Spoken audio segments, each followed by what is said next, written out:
안녕하세요, 사진작가 이강신입니다. 이번 시간에는 카메라 리뷰를 한번 해볼까 합니다.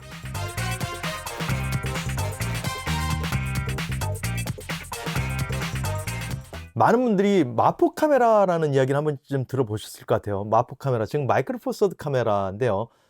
카메라에는 여러 종류들이 있지만은 많이들 아시는 풀프레임 카메라가 있고, 그리고 크롭 바디 카메라가 있겠죠. 그리고 또 하나 마포 카메라, 즉 마이크로 포 서드 카메라가 있습니다. 센서가 다른 건데요. 마이크로 포 서드 카메라죠. 파나소닉 루믹스에 나온 G9 마크 2라는 카메라입니다. 이번에 새로 나왔어요. 사진에 조금 더 특화돼서 나왔다고 하는데, 제가 기억에 예전에 마포 카메라들은 사실 화질이 좀 떨어지고 선회도가 굉장히 떨어지는 선입견을 갖고 있었어요. 그래서 사실 제가 이 카메라를 써보기 전에는 약간 조금 과연 잘 나올까라는 생각을 했었어요. 하지만 저는 워낙 제가 작고 가벼운 카메라를 좋아하는 사람이기도 하고, 또 내심 끌렸던 것 중에 하나가 새로 들어온 기능인 라이카 모노크롬 모드가 있더라고요. 물론 JPEG에서 작동을 하는 거긴 하지만은, 그래서 좀 궁금하기도 했어요. 그래서 사실 조금 라이카 모노크롬 모드로 촬영을 많이 해보고, 그리고 또 하나는 워낙 파나소닉 카메라들이 동영상에 좀 특화되어 있는 카메라들이 많죠. 이거 G9 마크 2 같은 경우에는 사진의 강점을 갖고 만든 카메라긴 하지만은 영상 면에서 있어서도 손색이 없는 카메라였었어요. 요즘 워낙 이제 하이브리드 카메라 시대로 가고 있기 때문에, 마이크로 포 서드 카메라의 장점은, 마이크로 포 서드 카메라의 센서는 빛이 이렇게 들어왔을 때 그대로 받아들이게 되는 거죠.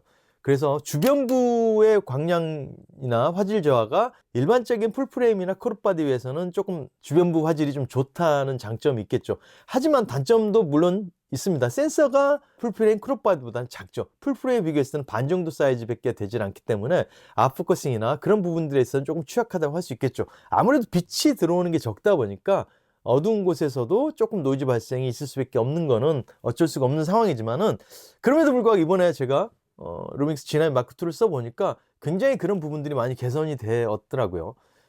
그 결과물들은 이따 제가 나중에 보여드리도록 할 테고, 제가 지금 들고 있는 이 모델은 G9 마크 2의 렌즈가 결합된 키트예요. 그러니까 렌즈는 1260, 그러니까 풀프레임 환산을 하면은 24 120mm 정도 되는 거죠. 센서 크기가 반이기 때문에 24 120mm이기 때문에 웬만한 건 다 담을 수 있는 그런 화각을 갖고 있는 렌즈예요. 더구나 여기에는 라이카라고 딱지가 붙어 있습니다.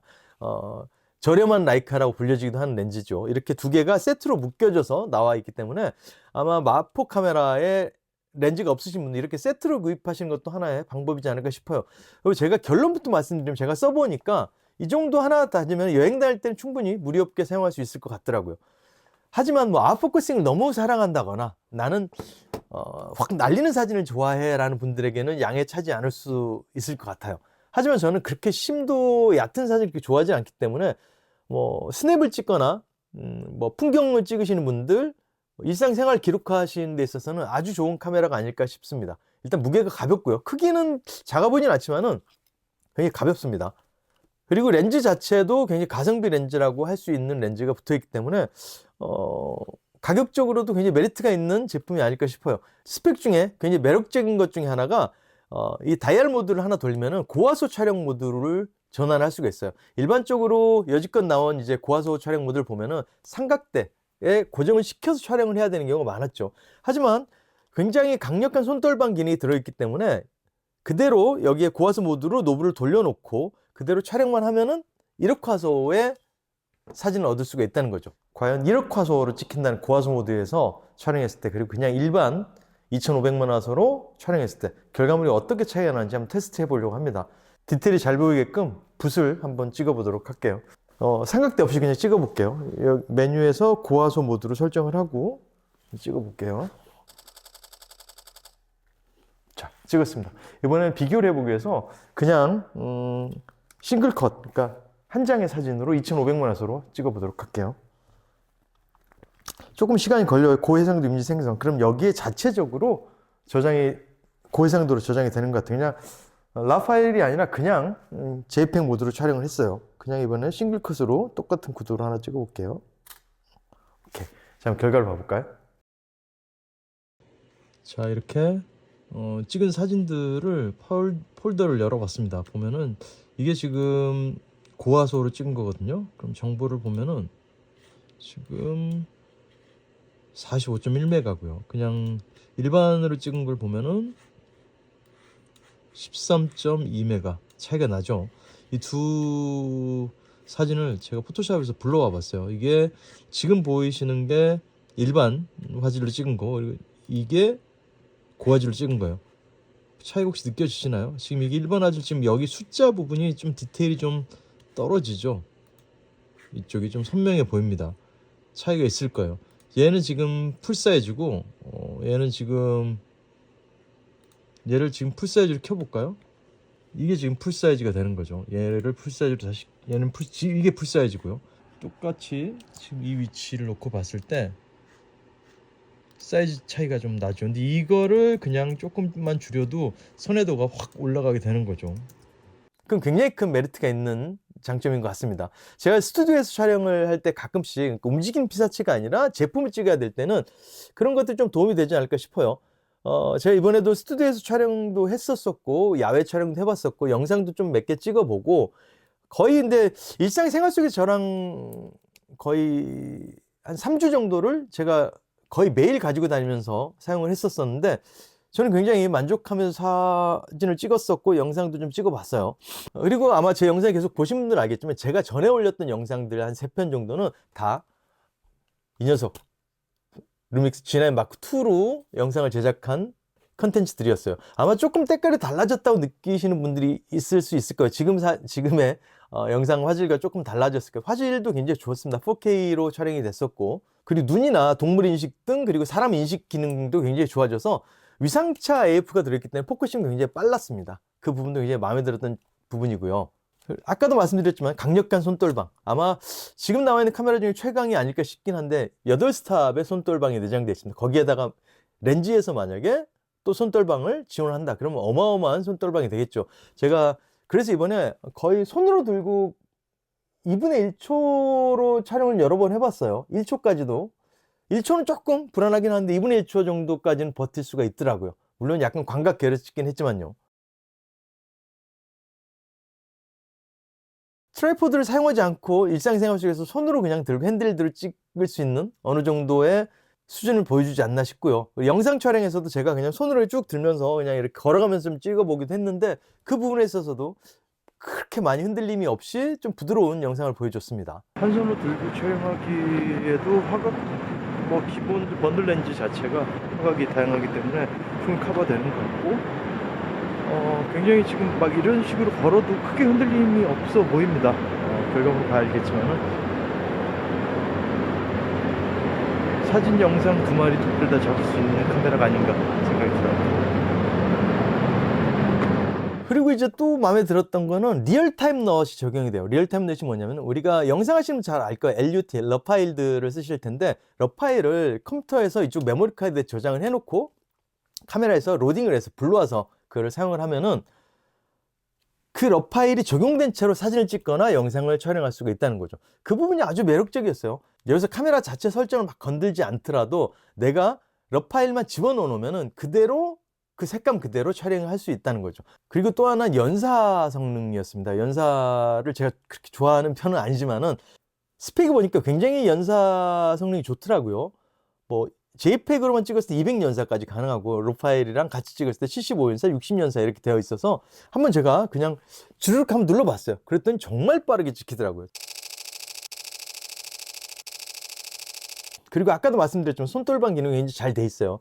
아시는 분들 아시겠지만 저는 삼각대 사용을 그렇게 좋아하는 편은 아니에요. 그래서 이번에도 좀 어두운 곳에서 촬영이 많았어요. 유난히 제가 낮에는 아무리 일을 하고 저녁에 이제 짬내서 잠깐 사람들을 만나거나 그럴 때 카메라를 들고 나가서 찍었던 거기 때문에 실내 촬영이 많았습니다. 어두운 곳이 많았고.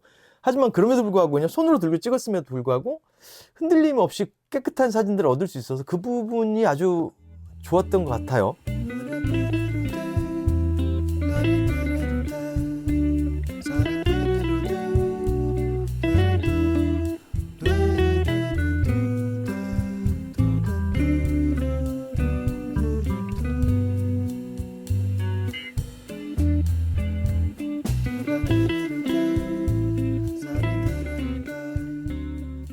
그렇다면 과연 이 카메라의 외형이나 메뉴 구성들, 그리고 버튼들은 어떻게 설정이 되는지 한번 함께 보실까요? 외형을 한번 살펴보도록 할까요?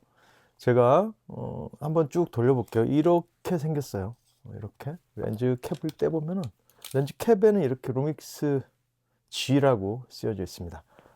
그리고 이렇게 위쪽에 보시면은 지금 APS-M, 그리고 이게 지금 동영상을 촬영하는 모드가 되고요. 슬로우 앤 퀵, 그리고 이제 커스텀 저장할 수 있는 모드들이 이렇게 달려 있습니다. 그리고 이쪽에 화이트 밸런스 노브가 달려 있고 ISO, 노출 보정, 이렇게 좀 인터페이스가 밖으로 거의 빠져나와 있어서 좀 손쉽게 사용을 할 수 있게끔 되어 있고요. 그리고 이쪽에 보시면은 이게 싱글 컷, 그리고 조금 빠른 연사, 아주 고속 연사, 그리고 이게 되게 재밌는 기능이었어요. 이쪽 모드로 놨을 때 여러 장을 찍어서 되게 큰, 아주 높은 고화소의 사진을 만들 수 있는 모드입니다. 일단 싱글로 놔두고, 그리고 이쪽 뷰파인더 굉장히 좀 큼직하게 되어 있죠. 파워를 한번 켜볼까요? 파워를 키면은 지금 메모리 카드가 들어있지 않다고 나오지만은 이렇게 LCD 창이 보이고요. LCD 창은 역시 이런 식으로 회전이 되게끔 되어 있습니다. 그리고 이쪽에 보면은 여기에는 이렇게 마이크 단자랑 헤드폰 단자가 들어 있어요. 그리고 이쪽에가 HDMI, 풀 사이즈 HDMI가 들어가게 되어 있습니다. 그리고 여기에 USB-C 타입을 충전할 수 있기도 하고, 여기에 SSD 하드를 달아서 바로 이런 식으로 외장으로 이쪽에 붙여가지고 사용을 할 수 있게끔, 바로 이쪽으로 레코딩이 될 수 있게끔 할 수도 있는 기능이 들어 있어요. 그리고 뒷면을 볼까요? 뒷면을 보시면은 이쪽이 클릭하면은 이쪽에서 AF 모드를 설정할 수 있게끔 단추가 빠져나와 있고요. 퀵 모드에서 아주 대부분의 것들을 이쪽에서 다 세팅을 할 수가 있어서 아주 손쉽게 퀵 모드를 사용하시면은 간단한 것들을 다 세팅을 할 수가 있습니다. 스탠다드로 지금 되어 있지만은 이쪽에서 저는 이제 여기서 주로 썼던 게 새로 들어온 기능이죠. 라이카 모노크롬이라는 이 얘를 주로 해서 촬영을 했습니다. 이렇게 하면은 지금 이렇게 보시다시피 흑백으로 보이게 되죠. 그래서 포커스 이쪽으로 잡고 찍어보면은 메모리 카드가 들어있지 않아서 이렇게 찍혔지만은 이런 식으로 표현이 되게 되는 것이죠. 다시 퀵을 눌러서 다양하게 할 수 있고, 이쪽에서 또 럿도, 럿을, 실시간 럿이라고 있습니다. 실시간 럿 보이시나요? 실시간 럿을 선택을 하면은 럿 파일을 제가 입력해 놓은 거를 설정할 수 있게 되는 거예요. 사용을 할 수 있게 되는 거예요. 제가 그 전에 넣어놨던 럿 파일로 했던 이런 컬러가 지금 보여지게 됩니다. 럿을 설정하실 때는 메뉴에 들어가셔서 여기에서 사진으로 들어가 볼까요? 사진 스타일에 지금 보면 럿으로 되어 있죠. 실시간 럿에서 아래쪽으로 내리면은 럿 선택해서 저는 패션으로 해놨는데 다양한 럿들을 이쪽에서 선택을 할 수 있습니다. 저는 여기 제가 집어넣어 놓은 거고, 무료 럿들이 있으니까 그걸 좀 다운받아서 사용하시면 될 것 같아요. 직관적인 인터페이스들이에요. 여기에서 EVF를 껐다 켰다 할 수 있게끔 어느 쪽을 볼 것인지 설정할 수 있게 되어 있고요. 위쪽에는 레코딩 버튼이 이렇게 달려 있습니다. 대략적인 외관은 아주 직관적인 인터페이스로 되어 있어요. 외형은 이렇게 생겼습니다. 제가 한번 잡아보면은 제가 손에 들었을 때 이 정도의 사이즈가 나와요. 새끼손가락까지 쑥 들어가는 사이즈인데, 그럼에도 불구하고 굉장히 가볍습니다. 가볍기 때문에 무게에 대한 스트레스는 굉장히 덜 하더라고요. 보시다시피 굉장히 인터페이스 자체도 손쉽게 되어 있어요. 하지만 조금 아쉬웠던 부분들은 아무래도 이게 엄지손가락 부분에 노브가 달려있다 보니까 이동 중에 이렇게 쑥 돌아가는 경우가 조금씩 있었지만, 그거는 크게 문제되지는 않을 것 같고요. 저는 약간 그게 조금 불편하긴 했었어요. 그동안 제가 촬영했던 사진들 보면서 어떤 상황이었고, 그 상황에서 제가 어떻게 촬영했었는지 한번 사진 보시면서 함께 얘기해 보실까요?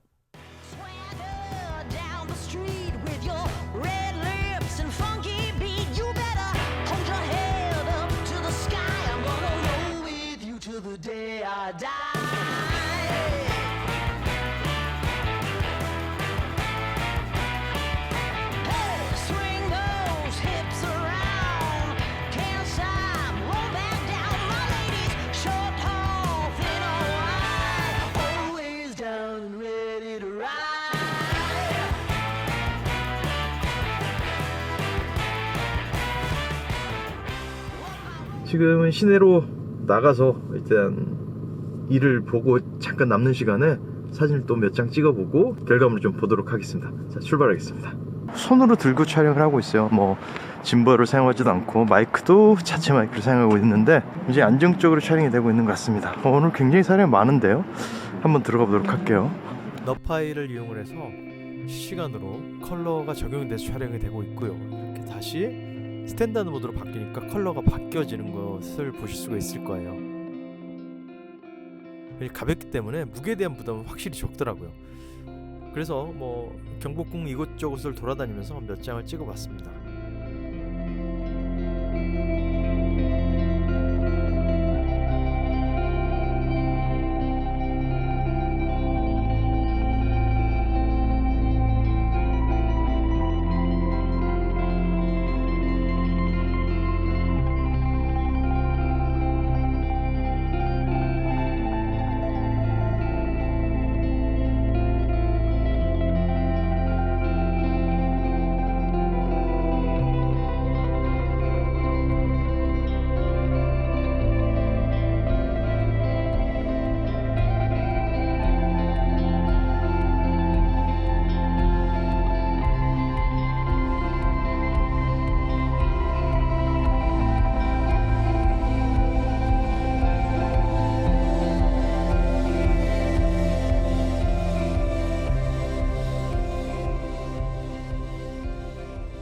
음식 사진을 찍기에 굉장히 좋은 카메라라는 생각이 들었어요. 일단 가볍기 때문에 갖고 다니기 편해서 생활 속에서 이렇게 음식 사진을 찍기가 너무 저는 좋고 마음에 들었습니다. 그래서 항상 요즘 가지고 다니고 있는 그런 카메라가 돼버렸네요.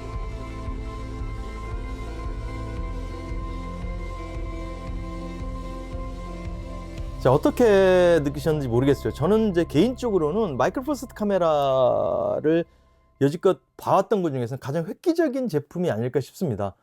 제 선입견 속에 있었던 마이크로 포 서드 카메라와는 조금 거리가 있는 느낌이었어요. 물론 풀프레임이나 뭐 중형 그런 바디들에 비해서는 아직은 선해도나 화질에 좀 떨어지는 건 사실이죠. 똑같다고 말하는 거는 그거는 거짓말일 거예요. 하지만 그럼에도 불구하고 일반적으로 우리가 일상생활 속에서 촬영을 하면서 사용하기에는 전혀 무리가 없고 꽤나 괜찮은 성능을 보여주는 카메라가 아닐까 싶어요. 일단 제가 추천드리고 싶은 분들은 가벼운 카메라를 좋아하시는 분들, 그리고 카메라 한 대, 그 렌즈 하나로 모든 걸 커버하고 싶은 분들에게는 강력 추천드리고 싶습니다. 또 영상도 사진도 두 마리 토끼를 다 잡고 싶은 분들에게도 추천을 드리고 싶어요. 하지만 스튜디오에서 사용하기는 조금은 무리가 있지 않을까 싶어요. 아마 여행을 좋아하시는 분들에게는 굉장히 좋은 대상이 아닐까 싶어요. 루믹스 G9 마크 II. 저는 앞으로 일상생활 속 카메라로 꽤나 애용할 것 같습니다. 어떻게 조금 도움이 되셨나 모르겠고요. 저는 다음 시간에 조금 더 나은 컨텐츠로 돌아오도록 하겠습니다. 구독과 좋아요 아시죠?